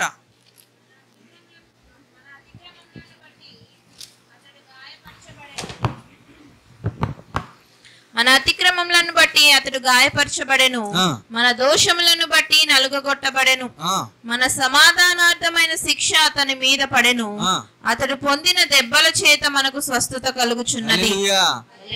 ఆయన పొందిన దెబ్బల చేత మనకి స్వస్థత కలగడానికి ఆయన దెబ్బలు తిన్నాడు. అంటే ఆయన ఏది కూడా యాదృచ్ఛికంగా మెకానికల్గా ఏదో బై మిస్టేక్ కోఇన్సిడెన్స్ కాదండి. It is all pre planned. అంత కూడా ప్రణాళికబద్ధంగా చేసిన వాడు నా దేవుడు. హల్లెలూయా. ఆయన దెబ్బలు తిన్నా, అవమానించబడినా, ఒంటరి చేయబడినా ప్రతి దానికి కూడా నీకేదో మేలు చేయడానికి, అంటే ఆయన చనిపోతూ కూడా నీకు మేలే చేశాడు. హల్లెలూయా. అవునా కదా? సో ఆయన ఎందుకు దెబ్బలు తిన్నాడంటే నిన్ను స్వస్థపరచడానికి, నీ పాపములను నీ అతిక్రమములను ఆయన ఏం చేశాడంటే బాపడానికే ఆయన ఈ దెబ్బలు తిన్నాడు. ఇంకా చూస్తే ఆయన తృణీకరించబడిన వాడు. ఎవరండి? యేసు ప్రభువు తృణీకరించబడిన వాడు. ఎందుకని? చాలా అగ్లీగా ఉంటాడా? యేసు ప్రభు వారు కొంచెం వికారంగా ఉంటారా? వికారంగా ఉంటారా? ఆయన 10,000లో అతి సుందరుడట. అవునండి కదా? ధవలవర్ణుడు, రత్నవర్ణుడు. ఆయన గురించి సొలొమోను ఎంత చక్కగా వర్ణిస్తాడో. కనుక ఆయన ఎంతమందిలో ఉన్నా సరే ఈజీగా మనం పోల్చొచ్చట. యేసు ప్రభు వారు అంత గొప్పటి వ్యక్తి. అలాంటిది ఏమైపోయాడు తెలుసా? ఇక్కడ చూడండి, యెషయా గ్రంథం 53:3లో, అతడు తృణీకరింపబడిన వాడు ఆయను, మనుషుల వలన విసర్జింపబడిన వాడును, వ్యసనాక్రాంతుడుగాను వ్యాధిని అనుభవించిన వాడుగాను. రైట్, చాలమ్మా. ఇక్కడ ఆయన తృణీకరించబడిపోయాడట. ఆయన తృణీకరించబడడానికి కారణం ఏంటో తెలుసా? He wants you to be accepted. అంటే తండ్రి చేత మీరు ఏమవ్వాలట? అంగీకరించబడడానికి ఆయన తృణీకరించబడుతున్నాడట. అంటే ఇదంతా కూడా మరణము ప్రచురించే దాంట్లో క్రమమే. ఇదంతా ప్రొసీజరే. అంటే మనల్ని నేరుగా యేసు ప్రభు లేకుండా నేరుగా తండ్రి నిన్ను యాక్సెప్ట్ చేయుడు, నిన్ను రిజెక్ట్ చేస్తాడు. అందుకే యేసు ప్రభు వారి యొక్క మాట అంటారు యోహాను సువార్త 14:6 ఏంటట? I'm the way, the truth and the life. ఏంటంటే చదువుతారా? చదవాలి. ఇంకా లాస్ట్ మాట ఉంటుంది, జీవమై ఉన్నాడు. ఓకే, దాని తర్వాత అది కావాలి. నేనే మార్గమును సత్యమును జీవమును, నా ద్వారానే తప్ప ఎవడును తండ్రి యొద్దకు రాడు. ఇది క్లారిటీ. ఏంటట? ఆయన ఉంటేనే మనము తండ్రి చేత అంగీకరించబడతాం. అంటే యేసు ప్రభు ద్వారానే మనకు రక్షణ, విలువ, సమస్తము కూడా, ఆఖరికి పరలోకం కూడా. అవునా? అందుకే ఆయన చెప్తున్నాడు, because he was rejected. The reason అంటే he wants you to be accepted by father కదా. మీరు ఆయన తృణీకరించబడ్డానికి కారణం ఏంటంటే మీరు తండ్రి చేత అంగీకరించబడ్డానికి. ఇంకా చూస్తే ఇందాకలే చెప్పాను నేను, ఆయన 10,000లో అతి సుందరుడు అట కదా. అవునా? అంతటి సొగసు చక్కగా ఉంది. కానీ ఆయన మన కొరకు ఏమైపోయాడో చూడండి. యెషయా గ్రంథం 53:2లో, లేత మొక్కవలెను 53:2 లేత మొక్కవలెను, ఎండిన భూమిలో మొలచిన మొక్కవలెను అతడు ఆయన ఎదుట పెరిగెను. అతనికి స్వరూపమైనను సొగసైనను లేదు. మనం అతన్ని చూచి కదా, స్వరూపము సొగసు రెండూ లేవట. ఇప్పుడు ఆయన చాలా ఇదని మాట్లాడుతున్నాం, కానీ అక్కడ ఏమీ లేవు. ఎందుకంటే he wants you to gain the beauty and handsome. అంటే మీరు అందముగా చెక్కబడ్డానికి, రూపించబడ్డానికి, మార్చబడ్డానికి, ఆయనలో ఉండడం కొరకు ఆయనకు రూపాన్ని ఆయన పోగొట్టుకున్నాడు. ఇదంతా కూడా ఎక్కడ జరిగిందండి? ఆయన మరణాన్ని మనం ప్రచురం చేసే దాంట్లోనే. ఆయన అప్పగించబడినాక ఆ రాత్రి, ఆ తర్వాత కార్యక్రమంలో ఇదంతా భాగమే. కనుక ఇది మీరు ఇవి ప్రచురం చేయలేదు అనుకోండి. అందుకే ఆయన చెప్తున్నాడు, you remember me, in remembrance of me you do this. ఇది నన్ను జ్ఞాపకము చేసుకొని ఇలాగు చేయండి అని దేవుడు చెప్పడానికి గల కారణం ఏంటంటే ఇవన్నీ కూడా. ఇంకా చూస్తే ఆయన ఎలా అంటేవాడంటే, మనం కొలస్సీ రాసిన పత్రిక 3:2 మనకందరికీ తెలుసు కదా, బుద్ధి జ్ఞానము సర్వసంపదలు కూడా ఆయన యందే గుప్తమై ఉన్నాయట కదా. అంటే ఆయనకి కరువు ఏంటుండి? ఆయనకి సమస్తము కూడా ఆయనదే కదా, ఈ యొక్క సర్వ సృష్టి కూడా ఆయనదే కదా, ఆ సృష్టిలో భాగం నువ్వు ఒక చిన్నది, అంతేనా? ఆయనకి కరువు ఏంటి? సర్వ సంపదలు కూడా ఆయనలోనే ఉంటున్నాయి కదా. అలాంటి యొక్క గొప్ప ధనవంతుడు, ఐశ్వర్యవంతుడు అయినప్పుడు ఆయన ఒక దరిద్రుడిగా అయిపోయాడు. ఒక దరిద్రుడిగా అయిపోయాడు ఆయన. ఎట్లాగైంది? ఎందుకు అయిపోవాల్సి వచ్చిందంటే కేవలం నిన్ను ఐశ్వర్యవంతులుగా చేయడానికి ఆయన దరిద్రుడు అయిపోయాడట. అందుకనే 2 కొరింథీ 8:9 అపోస్తలుడు పౌలు గారు ఈ యొక్క విషయాన్ని మనకు ఒక్కసారి జ్ఞాపకం చేస్తున్నారు. చూడండి, 2 కొరింథీ 8:9. ఎరుగుదురు కదా, చదువమ్మా. ఆయన ధనవంతుడై ఉండి మీరు తన దారిద్ర్యము వలన ధనవంతులు కావాలనని మీ నిమిత్తము దరిద్రుడాయను. ఎవరి నిమిత్తం కదా? కాబట్టి ఆయనకి ఏది కొదువు లేదు, అన్నీ ఆయనకు ఉన్నాయి. కానీ కేవలం నీ కొరకు ఆయన అన్నీ వదిలేసుకున్నాడు. ఎస్పెషలీ ఈ మరణం ప్రచురం చేసే విషయంలో, ఈ మరణం దగ్గరికి వెళ్తున్నప్పుడు ఆయన ఇవన్నీ కూడా, అంటే ఆయన మరణము ఇవన్నీ నీకు ఇచ్చింది. ఆయనకి ఏమి లాసో అవన్నీ నీకు గేను, అవునా? ఆయన ఏమైతే కోల్పోయాడో ఆ మరణంలో ఆ సందర్భంలోనే అన్నీ నీకు వచ్చేసాయి. అయితే ఇవన్నీ రావాలంటే కూడా మనము చేయవలసింది ఏంటంటే ఆయన మరణాన్ని ప్రచురము చేస్తూ, ఆయన జ్ఞాపకము చేసుకుంటూ, ఆయనకు విధి విధానాలు మనం ఆచరిస్తూ చేసినప్పుడు మాత్రమే ఇవన్నీ కూడా మనకి ఏమవుతాయట? అప్లై అవుతాయి. ఇవన్నీ మనకి మన జీవితంలో దేవుడు నెరవేరుస్తాడు. ఇంకొక మాట చెప్పి నేను ముగించేస్తాను. సో దావీదు అంటాడు, నేను నా తల్లి గర్భమునందే నేనేంటట పాపములో, నేను నా తల్లి గర్భములోనే ఉన్నాను, నేను పాపములోనే పుట్టాను అంటున్నాడు దావీదు. అంటే ఇక్కడ అందుకనే రోమపత్రిక 3:23 మనందరికీ తెలిసినది ఏంటంటే ఏ భేదము లేదు, అందరూ పాపము చేసి దేవుడు అనుగ్రహించిన మహిమను పొందలేకపోతున్నారట. అంటే ప్రతి ఒక్కరు కూడా, ప్రతి వ్యక్తి కూడా ఎలాంటి వాడట? పాపే అని బైబిల్ క్లారిటీ ఇస్తుంది. అలాంటి పాపి అయినప్పటికీ కూడా ఆ పాపి అంటే ప్రతి మనిషిని కూడా ఇక పాపం అనేది ఏలుతుంది కనుక, ఆ దేవుడికి అది తెలుసు కనుక ఎవరు తీలేరు కనుక దాన్ని ఏం చేశారంటే ఆయన మరణానికి చేరువవుతున్నప్పుడే ఆయన ఏం చేశారట? ఆయన చనిపోయినప్పుడు ఆ పాపానికి నీ మీద అధికారం లేకుండా చేశాడు. హల్లెలూయా. అందుకనే ఇక్కడ రోమపత్రిక 6:14 కూడా ఆయన ఒక కంపారిజన్ ఇస్తున్నాడు. చూడండి అపోస్తలుడు పౌలు గారు, మీరు కృపకే గాని ధర్మశాస్త్రమునకు లోనైన వారు కారు గనుక పాపము మీ మీద ప్రభుత్వము చేయదు. హల్లెలూయా కదా. ధర్మశాస్త్రం అనేది పాత నిబంధన భక్తులకి చెందిన అయినప్పటికీ కృప మాత్రము కొత్త నిబంధన సంఘము కదగా. కనుక యేసు ప్రభు కృప ఎవరికి ఉంటుంది అనేసి అంటే ఆయనను అంగీకరించిన వారిని, ఆయనని మరణాన్ని ప్రచురము చేస్తున్న వారిని, ఆయనని వెంబడిస్తున్న వారికి ఆయన కృప ఉంటుంది. కాబట్టి ఆ కృప నీకేం చేస్తుందంటే నీ పాపములు, అంటే పాపం అనేది నీ మీద ఎంత మాత్రము ప్రభుత్వము చేయదట. No more authority on you. నీ మీద ఎలాంటి అది పని చేయదట. ఇది ఎప్పుడు జరిగిందంటే అది మరలా ఆయనక చనిపోతున్న క్రమంలో ఇవన్నీ కూడా దేవుడు చేశాడు. అయితే మన మీద పాపము ప్రభుత్వం చేస్తుంది, చేయకుండా చేసేది, కానీ ఆయన మీద పాపము మోపుకున్నాడు. అందుకనే యోహాను ఒక మాట అంటాడు ఈయన గురించి ఏంటట, ఈయన లోక పాపములను మోసుకుని దేవుని గొర్రెపిల్ల అని ఒక మాట అనడానికి కారణం ఏంటంటే ఆయన మీద మన సమస్త పాపములను కూడా ఆయన వేసుకున్నాడు. ఎందుకంటే అది ఎంత మాత్రం మీ మీద ప్రభుత్వం చేయకూడదు కనుక. హల్లెలూయా. కనుక దేవుడు ఇవన్నీ కూడా చేయడానికి ఏంటంటే ఇది ఒకటే, నిన్ను ఫ్రీ చేయడానికి, నిన్ను స్వేచ్ఛగా స్వతంత్రులుగా దేవుడు చేయడానికి. ఇంక చివరి మాట చూసి మనం ముగించేద్దాం. ఆయన వాస్తవంగా ఆయన పాపి అయిపోయాడు ఆ సందర్భంలో, కానీ ఆయన పాపరహితుడు కదా, అవునా? ఎందుకు ఆయన పాపి అయిపోయాడు అంటే నిన్ను పరిశుద్ధిని చేయడానికి, అవునా?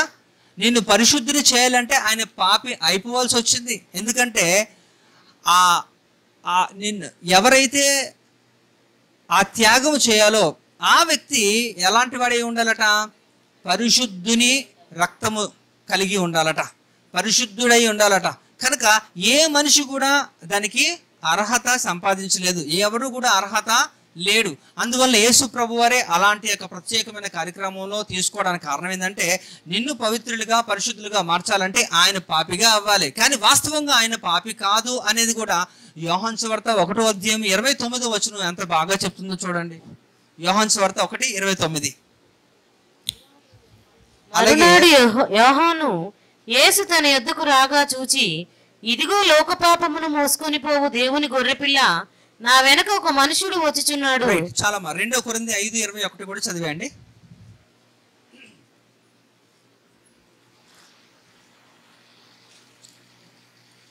ఎందుకనగా మనం ఆయన యందు దేవుని నీతి అగునట్లు పాపమెరుగని ఆయనను మన కోసము పాపముగా చేసెను. అంతేనా కదా? ఆయనలో పాపము లేదు, ఆయన అసలు ఎలాంటి వాడు అనేది క్లారిటీ ఇచ్చారు. అయితే ఆయన పాపిగా అవడానికి కారణం కూడా అక్కడ చెప్పేస్తున్నాడు. ఏంటట? మనల్ని ఏం చేయడానికి, గట్టి చెప్పాలి,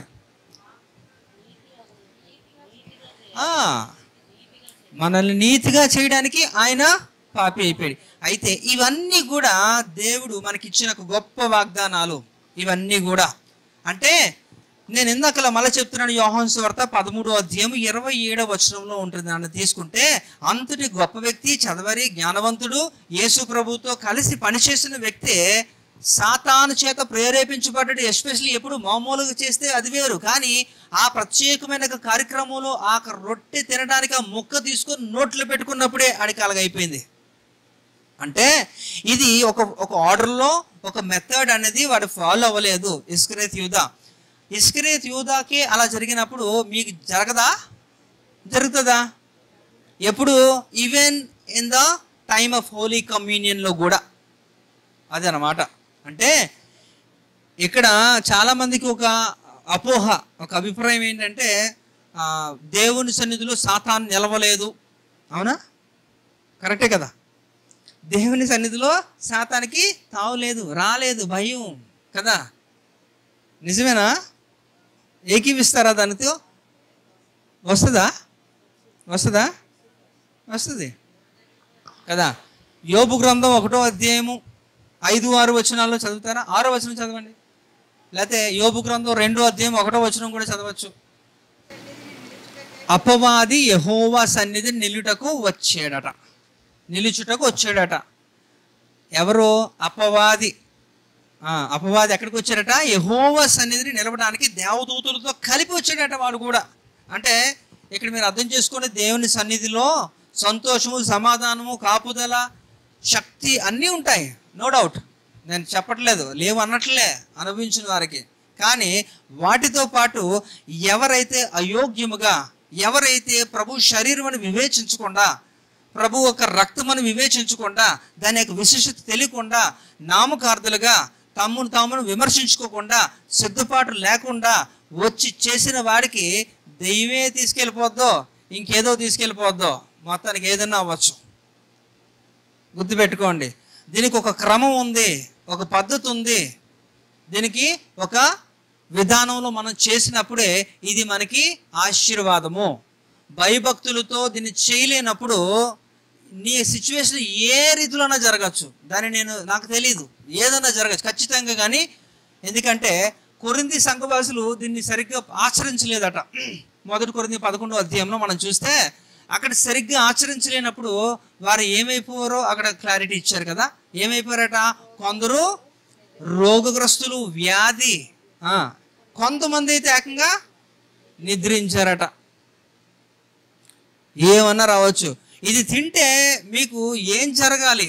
మీరు ఆశీర్వదించబడాలి, మీరు స్వస్థపరచబడాలి, విమోచించబడాలి, ఇంకా అనేకులకు దీవెనకరంగా మీరు మారిపోవాలి, ఫైనల్గా దేవుని రాజ్యం చేరిపోవాలి. హల్లెలూయా, అదే కదా. ఇది జరగాల్సింది పోయి దెయ్యం మిమ్మల్ని తీసుకొని వెళ్ళిపోవడం ఏంటి? నాశనం అయిపోవడం ఏంటి? పరలోకం మిస్ అయిపోవడం ఏంటి? అంటే ఎందుకు అలాగవుతుందంటే you are not following the rules. ఒక మెథడ్ అనేది, ప్రొసీజర్ ఫాలో అవ్వట్లేదు. మరణాన్ని ప్రచురం చేయాలి. అందుకే నా రోజు చెప్పాను కదా, 6 అవి 6 ఇందాక చెప్పారు, 7 విశ్వాసము, ఇంకా రక్షణ, వెలుగు, న్యాయ విధులు, ఓకే, ఇంకా రైట్. సో ఇవి ప్రచురం మనం చేసుకుంటూ ఈ ప్రొసీజర్ మనం ఫాలో అవుతూ అప్పుడు ఇలాంటి ఎవరైతే ఈ కార్యక్రమాలు చేసుకుంటారో అప్పుడంట ఇది మనం యోహాను సువార్త 6వ అధ్యాయము 50 నుంచి 56 వచనాలు చదువుకున్నాం కదా, ఇవన్నీ కూడా వారికి తటస్థిస్తాయి అనమాట. ఎగ్జాక్ట్గా వాళ్ళకి ప్రభు ఏం చేస్తారంటే వారిని అంత్య దినాల్లో లేపుతారు. మీరు బ్రతుకున్నా అప్పటికే మీరు నిద్రించినప్పటికీ కూడా దేవుని యొక్క వాగ్దానం అది. మీరు నిత్య జీవానికి వారసులుగా దేవుడు చేయదలుచుకున్నాడు కనుక మీరు ఇది తప్పిపోకండి. ఈ యొక్క క్రమంలో ఉండండి, భయభక్తులు కలిగి ఆచరించండి. ఇది ఏదో ఫార్మాలిటీగా మనం చేయట్లేదండి, దీనికి ఒక విధానం ఉంది. దయచేసి ఈ రోజుల్లో కూడా కొన్ని యూట్యూబ్లో కూడా మీరు చూస్తున్నారా లేదో నాకు తెలియదు, కానీ ఈ యొక్క కమ్యూనియన్ గురించి కూడా ఎవడో ఒక పనికి మాలినోడు ఏదో చెప్పాడు. ఇది ఖచ్చితంగా కమ్యూనియన్ తీసుకోవాలి అనేది రూల్ లేదు, బైబిల్లో ఎక్కడా లేదు. తీసుకోవచ్చు, తీసుకోకపోవచ్చు, కానీ ఇది ఒక విధానమే తప్ప ఇది ఈ కమ్యూనియన్ తీసుకోవడం వలన పరలోకమైతే ఈ కమ్యూనియన్ మనం తీసుకొని వెళ్దాన్ని కూడా ఏదో బోధ చేస్తున్నాడు. కనుక అలాంటి చెత్త చెదారం బుర్రలోకి వేసుకోండి. వాక్యం చాలా తేటగా చెప్తుంది. యోహాను సువార్తలో చదివాం కదా, ఎవడైతే ఇవి తీసుకుంటాడో వాడు నిత్య జీవానికి వారసుడు అని చెప్తున్నప్పుడు మరి ఆ బోధ ఎక్కడి నుంచి వచ్చిందో నాకు తెలియదు, వేరే ఎక్స్ప్లెనేషన్ ఇస్తున్నాడు అది. కనుక అందుకే చెప్తున్నాను, ఈ అంత్య దినాల్లో ఇలాంటివి కన్ఫ్యూజన్ చాలా ఎక్కువ ఉంటుంది. ఆ చెత్త ఆటల్లోకి మీరు వెళ్ళకండి. మీ సంఘములో మీ కాపరి చెబుతున్నానికి లోబడండి, వాక్యాన్ని పరిశీలించేయండి, ప్రార్థన చేసుకొని దేవుని నడిపింపులో మీరు ముందుకు కొనసాగండి. దేవుడు మిమ్మల్ని దీవించును గాక. రక్షణ ప్రార్థన చేసుకుంటాం.